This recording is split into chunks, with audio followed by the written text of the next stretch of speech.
You are listening to the Mad Music Marketing Minutes podcast with your host, Billy Gryzak. Brought to you by MusicMarketingMind.com. Personal music career support services. The show starts in 5, 4, 3, 2, 1. All right. Well, thank you so much for hitting play, making that download. I just really appreciate it. Here we are again with the Mad Music Marketing Minutes show. I am Billy Gryzak, the Music Marketing Mind, and boy, am I glad you're here. And I'm glad our guest is here today. Today we have Jason Didner, and this guy, he's rocking. He's rocking. He's doing a whole new thing. But I don't want to tell you about it because that's what we do here. We let the guests tell you all about themselves. So, Jason, how you doing tonight? Doing great, Billy, and you? Dude, I am like just got back from riding around in the slush and the snow, and it's just like, I probably shouldn't be telling people about the weather because, people might be listening to this for the first time in July and thinking that I'm living in Siberia or something, But I live in Green Bay, Wisconsin, which is, pretty close to Siberia, so there you go. Anyway, but Jason, tell us who you are, what you do, and what you've done, and, what brought you here to the show. Sure. I am a newly reinvented musician. My current group is the Jungle Gym Jam, and this is all inspired by my now 3-year-old daughter. My wife and I co-write the lyrics based on our parenting experiences and just have a blast doing it. And our daughter loves the music. She bops up and down, dances up and down to it, and she knows the songs before they're completely written. It's really a thing between us. It's a bond between us all. And we felt so strongly about how well it was working in the family that we decided to make it a public thing. Wow. And it is resonating with a lot of the marketing help and advice that we're getting from not only the Music Marketing Mind, but the community connected to it. The people like Michael Brandvold, who you've interviewed, Brian Thompson, who you've talked about because of the webinar that you attended. This is my second go-round, sort of. The last time I was out there with an album and a attempt to gain some traction in the do-it-yourself music field was about 10 years ago.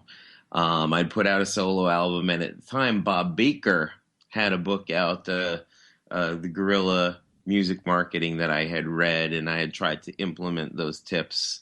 And some of them... I've got a copy of that book sitting right here, right next to me. I'm not. Yeah. I kid you not. I got that book actually at a music store 10 years before I actually really heard or even met Bob Baker, and it's really funny. I keep my original copy right there by me all the time because that was my inspiration too to really get into this. So that's something we have in common. Yeah, certainly. And a lot of what was in that book stuck with me, especially when he said that he's going to present a lot of advice, but you can't implement it all at once. It's like eating from a whole big bowl of candy. You're just going to make yourself sick. And I try to bear that in mind when I get all this great advice here with the Music Marketing Mind community. So when you went around the first time, were you still Jason, or were you somebody else? I was Jason Didner, and of course I kept my real name in the name of this new children's music band that we're doing. We're Jason Didner and the Jungle Gym Jam. Mm-hmm. My solo stuff that's essentially more peer-oriented, adult-oriented is simply Jason Didner. Oh, okay. And do you still go out and do Jason Didner shows, or is that pretty much going by the wayside? It's just the Jungle Gym thing now. Well, it's in the background, but one thing that I will do with the Jungle Gym Jam is we will bust out the occasional solo tune somewhere in the middle of the show. A couple of the tunes cross over pretty nicely to be kind of an all ages type of a song. Mm-hmm. The album I had done 10 years ago was really about the post 9/11 America we were living in. Ah. And how we changed from right after 9/11, where we were in shock and just couldn't do enough to help each other, to now 2 years later, we seem to be somewhat paranoid, antisocial, and glued to reality TV. Yeah, things changed quite a bit. They sure did.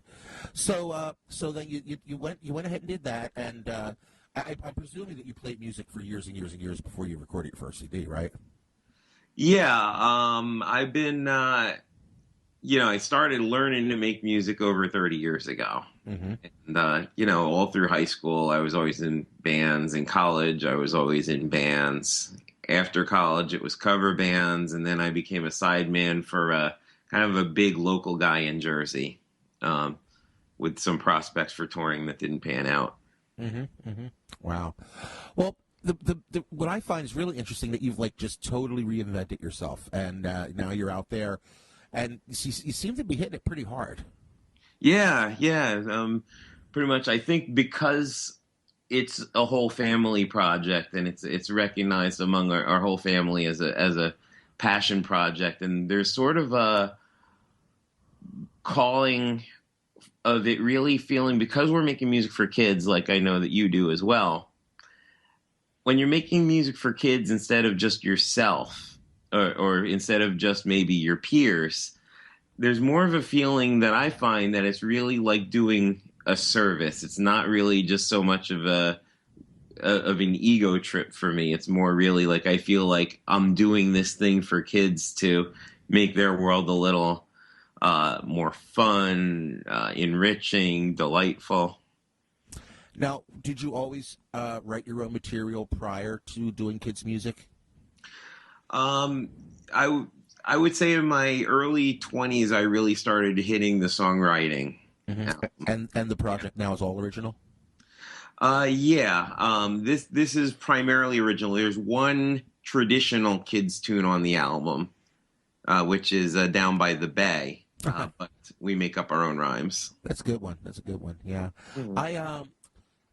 I was wondering, so is this something that you're hoping to turn into your full-time job then, or is it more of a part-time thing you're looking for ultimately with the project you have going on now? Well, I'd like to take it as far as it will go. Mm-hmm. And I was blessed to have some flexibility with my full-time employer, to where we made an arrangement where I can take those half days I need when I need to go and play at a school or at a Mommy and Me event. So the balancing point is pretty good right now. And just as this thing progresses, we'll have to see if that arrangement needs to be revisited, or if we need more people involved in it, or if I'm called upon to do it closer to a half-time or a full-time, I'd really have to consider that. Sure, sure. Now, it's the Jungle Jam band, and how many members are in the band? We are a 4-piece right now. Mm-hmm. And who's in the band? My friend since childhood, Ross Cantor. He played at my bar mitzvah, and I played at his bar mitzvah. Cool. Yep. And so I chose him for drums, not only because of the quality of his drumming, but because we really want the values of friendship to be that are in the songs to really be realized when people look on the stage. And then we have Judy Helbig, Jammin' Judy, we call her, on the bass. Okay. And we have Casey, a traveler. She's a constant traveler in her regular job, so we call her Cross Country Casey. Oh, that's fun. On harmony vocals and guitar, and she's got some keyboard chops too. We may see more of her keyboard work in the coming months. Wow. Well, I'll tell you what. Before we move on, I'm really excited to talk about your album release party and some of the things that you've done that really put you on the radar for me. And I think there's some things you can share with the Music Minds and all the other listeners out there. So I'll tell you what, we're going to take a short pause. and we're going to hear from Neil from Only Sky Artists, my buddy, your buddy from the Mind Group, from the Music Marketing Mind Group, and he has something he'd like to tell us. So go ahead, take it away, Neil. Thanks, Billy. Hey, avoid leaky links on your website. When a visitor lands on your website, what is the first thing they see? Is it a giant exit sign? A very popular trend among musician websites is a prominent series of bright, shiny buttons right across the top of the page that lead to other websites. You just spent a lot of time and effort to get someone to your site, so don't invite them to leave just as they arrive. Keep your social media links further down on the page and make them a little inconspicuous. If people want to follow you on Twitter, they'll search a little to find that link. This tip was brought to you by Only Sky Artists, the creators of Music Fan Attractor. To get more great tips like this, head on over to onlyskyartists.com/tips. There you can download a free report to discover the 7 pitfalls musicians fall victim to when marketing their music online. That's onlyskyartists.com/tips. And now back to Billy. All right, thanks again, Neil. That's awesome. Hey, we are here with Jason Didner from the Jungle Jim Jam Band. I think I got it right. Did I get it right? The Jungle Jim Jam. Oh, there's no band on the end? No, but I get that a lot. We may end up adding it. Okay, cool. Anyway, and we've been talking a lot about, how you got into doing what you're doing now, which is kind of like a kids and family thing. And what I'd like to talk about is you just had a really successful album release party, and I'd like to talk to you about that because so many artists in any field, rock, pop, rap, whatever, I just don't think they get it. I've always been able to hold really successful album and CD release parties, back in the day, record release parties, and I was really happy to see that somebody else was going the event route. You know what I mean? So I can't wait to hear what you're going to share with us tonight. So tell us about your most recent album release party, and maybe we'll compare it to how that went 10 years ago. Sure, yeah. I mean, if you want to talk about a before and after picture. Yeah. This time around, I understood from the advice I was getting to make it not just yet another gig where you're playing music from the album and the album's for sale for the first time, and other than that, there's nothing to differentiate it from any other gig. I understood it had to be an event. It had to have a sense of occasion. So we went beyond making it simply a gig. We made it an album launch party and family fun festival. That is brilliant. Thank you. And, what family in the middle of winter in New Jersey wouldn't jump on an opportunity to get their kids out to a place where they're going to hear kid-friendly rock and roll.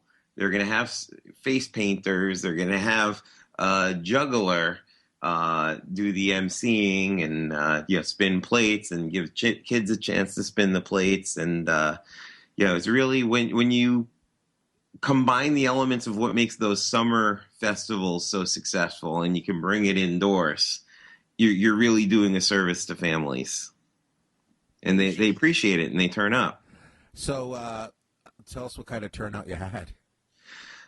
We had the place packed. There wasn't room for the kids to dance, really. Wow. Which it's kind of a double-edged sword because when you're playing high-energy kids rock and roll, you certainly want to give them room to dance. But I had never before had an event that's in my name had anywhere near that level of being packed. And several elements, when I look back on it, worked. The fact that we pre-sold tickets. We used a service called Ticket Leap. Okay, is that like an online Yes. service? Okay. Yeah, online ticketing. And that worked really well, and we could see the momentum building with the pre-sales of the tickets.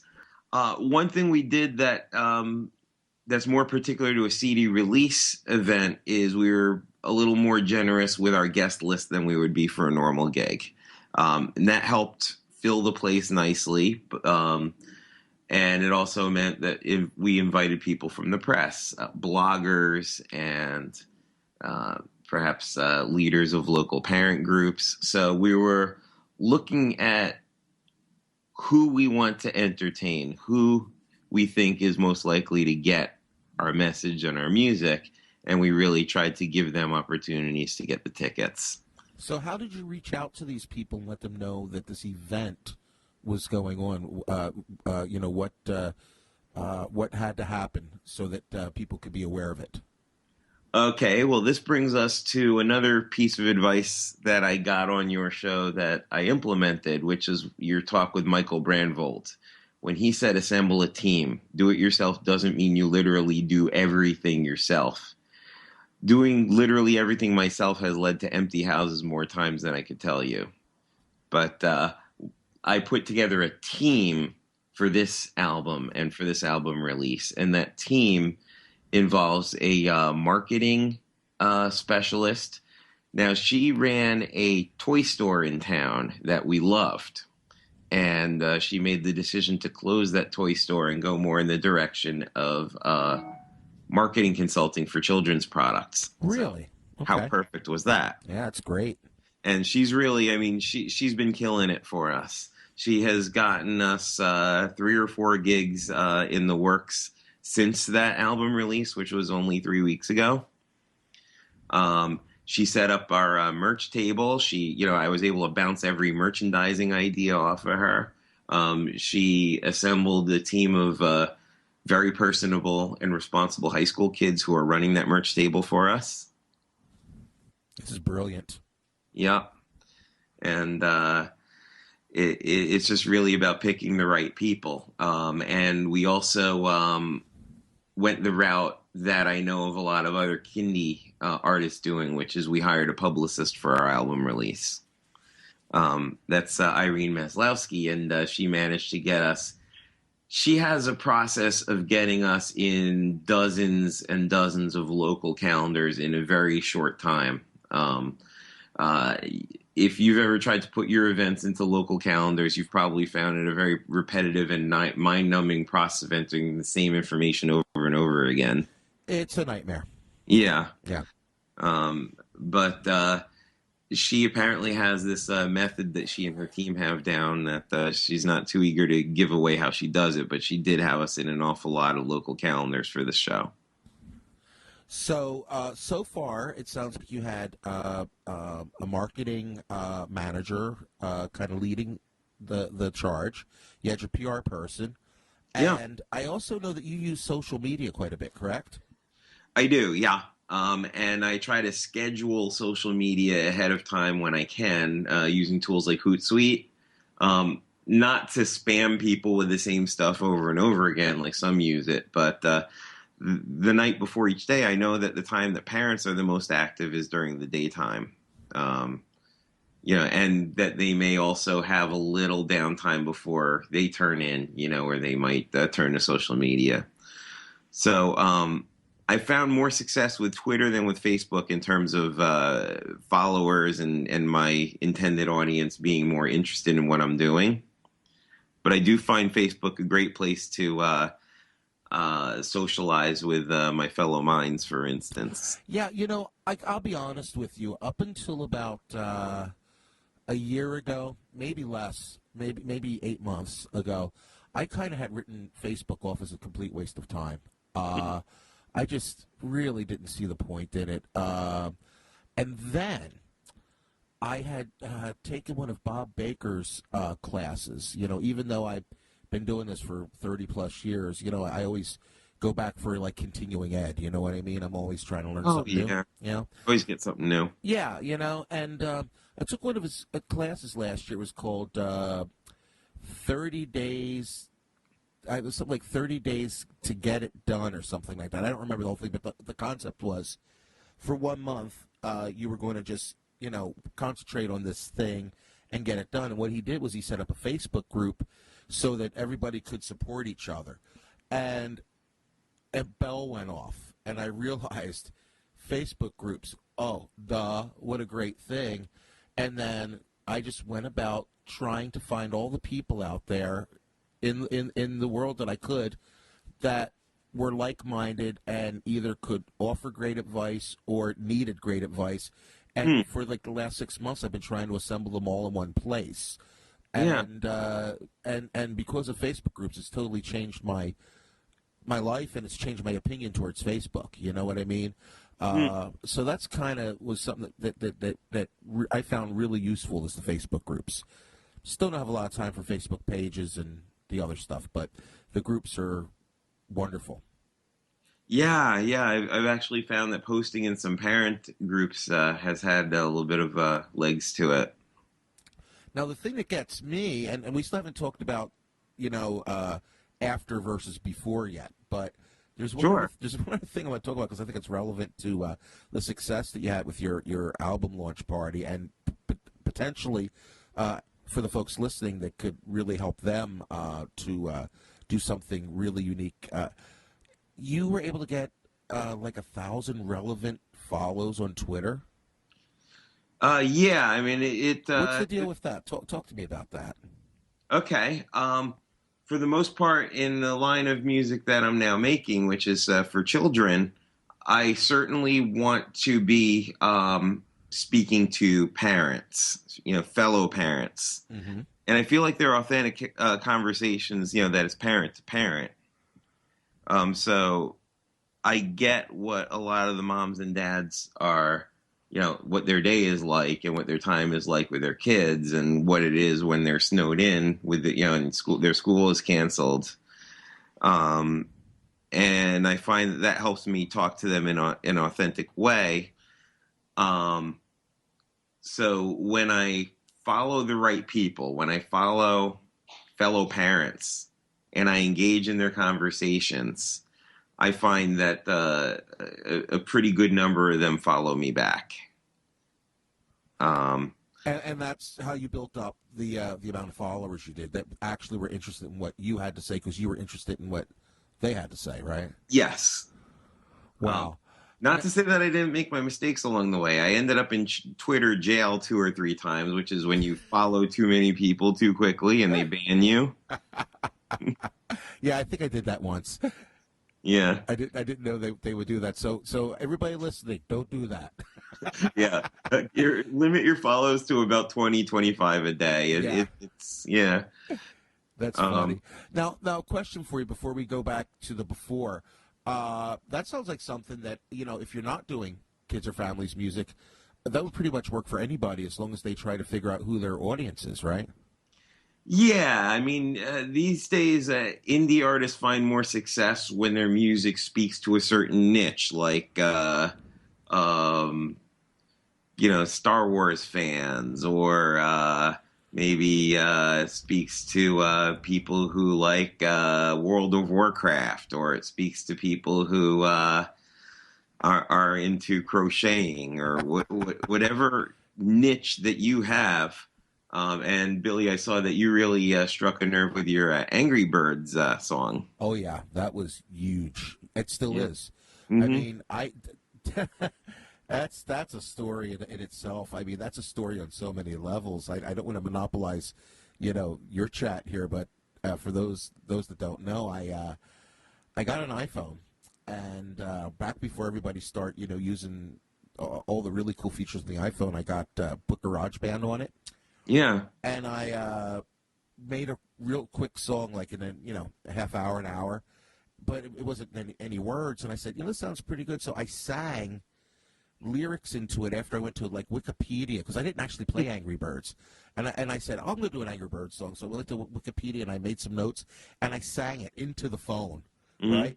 And, Angry Birds are everywhere, and it's just like, and then I put it up on iTunes and it went like, boom, and it's like to this day, people buy that thing every freaking month and stream it every month, and it's just like it just resonated with those people. It was just like it was the right thing at the right time, but it's still going strong. I tried to replicate it by doing Angry Birds in Space, and that gets some traction, but not like the original one. It's really interesting. Sure. And so for anyone who's listening, let's say that you wrote the Angry Birds song. What you could do is you could go on Twitter, and Twitter's got an awesome search engine in it. If you search the tweets for Angry Birds, you'll find all kinds of tweets that people had made with Angry Birds in it. And these are people that you might strike up a conversation with. Ah. And Yes. then at some point, by the way, I got this tune you might be interested in, which is better than just randomly spamming it out there to nobody. There's a lot of Twitter is made up of a lot of people shouting into a black hole, but there's also people having a conversation. Yeah, actually, I use pretty much the same technique now to find people that I think would fit in good with our Music Marketing Mind group on Facebook. And that's kind of, so I do understand exactly what you're saying. The funny thing is I haven't actually tried it for my songs. I should probably do that. Sure. I mean, I searched on Sea Lions when we had our first single, 5 Sea Lions, in the works. And I was actually able to share that link with a few people. I would compliment their sea lion pictures, and I'd say, hey, and we have a good soundtrack for that picture. Okay. If whoever's listening to the show right now, you have just gotten your price of admission, okay? Because that advice right there, dude, is gold. And if people don't understand what you just said, it's just you're just holding a pot of gold out there to them. I mean, it's so simple. It's like a lot of people get on Twitter and they'll, do, tweet, I'm having breakfast or whatever, like that commercial with the guy from Star Trek and the guy from Star Wars, Malcolm McDowell and whatnot. And it's inane stuff, but it's the search feature that is gold for people like us, right? Yeah. That's great. And hashtags, right? You're searching hashtags, and you're searching for just any words that are coming up in the conversations, correct? Yes, exactly. Beautiful, beautiful. Like I said, everybody, there's people out there that are going to charge you hundreds of dollars for that one little nugget. So feel free to send us checks anytime. I like corn checks. What kind of checks do you like? There you go. I could go with the corn checks, maybe the corn and rice combo. Ooh, Chex Mix. Yeah, sure. Yeah, man, that's good stuff. Party. Okay, so this is zooming by real. I can't believe how quick this has gone by, Jason. Man, thanks so much for this. Before we go, though, let's A/B this now. It's 10 years ago, and I'm assuming or presuming that you're not doing a lot of the Twitter. You don't have a publicist, right? Am I right? Sure. Yeah. Social media, such was it MySpace was really brand spanking new then. MySpace. Wow. Yeah. I was in these forums. In fact, remember mp3.com and I remember mp3.com. I know a fella that spent all his time on mp3.com developing relationships and songwriting collaborations and all this stuff. And then one day he turned on his computer and it was gone. Yep. And the big deal in mp3.com was getting your play count up, and you could make these charts of where your songs ranked. Right. And I took my eye off the ball of really creating the best music I could and creating the most the most quantity of good music I could. Being productive, being creative, because I got so enticed by trying to inflate my standing in the mp3.com charts. Right. And so I started to do things like join forums where people would listen to each other's stuff, which would drive up their play counts. And it kind of led me into a bad space of being kind of hooked on the online aspect of having people listen to and compliment my stuff who really weren't ever going to become fans. Right. I totally understand. So what happened 10 years ago when you did your album release party versus the one that you just recently did? I was a solo acoustic guy. We did it in a coffee house. I don't believe we got any attendance beyond friends and family, family and a few close friends. I don't recall having done nearly enough to promote it. Once again, I didn't have a publicist. I may have written a press release that had gotten out to a few people. Maybe one local paper, had it in the calendar. But, just not nearly enough. Well, that's amazing. That is totally amazing. I'll tell you what, we're running pretty close to the end here. Let me just one quick question, and then I want everybody to know where they can find you and where they can buy your music. But before we get there, so someone starting out right now, okay, we have a lot of newer, younger artists listen to the show, teenagers, college kids, and also, dinosaurs like myself. That are looking for, a nugget. And do you have a nugget? Do you have something that you want to say, like just one thing that you've learned from, this experience or any of the experience you had? What would you like to share with everybody? I think assembling a team can be a very important way to move forward. I think considering all the good advice that you're going to get in the Music Marketing Mind group, but prioritize when you can implement that advice and how much you can implement at once. Because if you try to implement it all at once, it's just really your eye's gonna come off the ball of something that's central to what you do. So stay focused. Yeah, stay focused. Stay true to who and what you are as an artist and as a person. But when you hear a good piece of advice, have it at the ready. Think about what you could do with it. Oh, and one other thing that I thought that I'd had in mind to really talk to you about on this podcast. Yeah, sure. Go ahead. That at this current record release, I know you're big on YouTube videos as promotional tools. Yes, I am. So I made a YouTube video of myself with this guitar that I was going to give away as a raffle at the album release party, and we did give it away. Wow. Now, think about this for a moment, folks. You've got an old instrument in your house that you're thinking of either turning into a music store. Now, what's the music store going to do? They advertise on the radio that, hey, turn in your gear, you're going to get a great deal towards a new guitar. They're going to give you an insulting offer that you're going to, you're really going to feel like terrible about. So trading in your guitar to the music store is not a great option. So if you're thinking about selling it on eBay, think about, what if it breaks in shipment? Now, think about one other possibility. What if you took that same guitar that you were going to trade into the music store and you instead raffled it off for charity at your next event? That guitar becomes a whole lot more valuable in terms of buzz and attention. You're giving away a freaking guitar. It becomes a whole lot more valuable in terms of buzz, in terms of a relationship with fans. When you give, when you're generous like that, you're giving love out there, and you're going to get some love back. And you're using it towards a charitable cause, maybe a food drive. So it's all good, and you're certainly getting the value out of donating your guitar as a prize to your fans. And you're certainly going to spike a lot of interest and attention. So I had that in my YouTube video of me playing that guitar and telling people that you're going to get this guitar if you donate food, or you could get this guitar. That is brilliant beyond brilliant. And not only that, but to be honest with you, you can actually go out and buy brand new, decent playing guitars for, I've seen them for as little as $100 that play fine.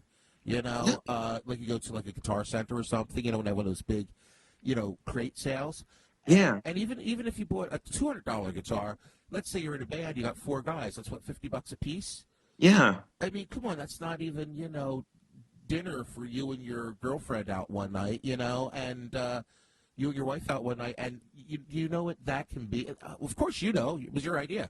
that is brilliant. I hope I see somebody doing that. In fact, if anybody's getting some really great ideas here, I'd love to hear about it.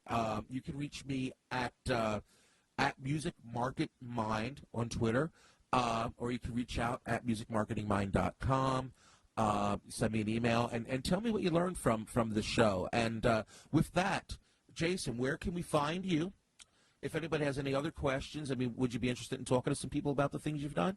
Totally. Okay, great. So we want to know where to reach you, also, and where to get your music, because, there's probably not a lot of, 3 to 10-year-olds listening to the show right now, but I bet you their parents are. And, Mom, and I Dad, bet you they want some real music, okay? Sure. So tell us where we can find you and where we can get your music, okay? Sure. I am at junglejimjam.com. Now, Jim is not the name Jim. It's the Jungle Jim, Gym. junglejimjam.com. Okay, and is there any other ways we can reach you on Twitter or Facebook or anything like that? Certainly. Facebook, our page is facebook.com/junglejimjam. I am Jason Didner. If you want to friend me, you'll find me in the Music Marketing Mind group. And you will also find on Twitter, it's twitter.com/junglejimjam. Fantastic. And youtube.com/junglejimjam. I was wondering if you were going to mention that.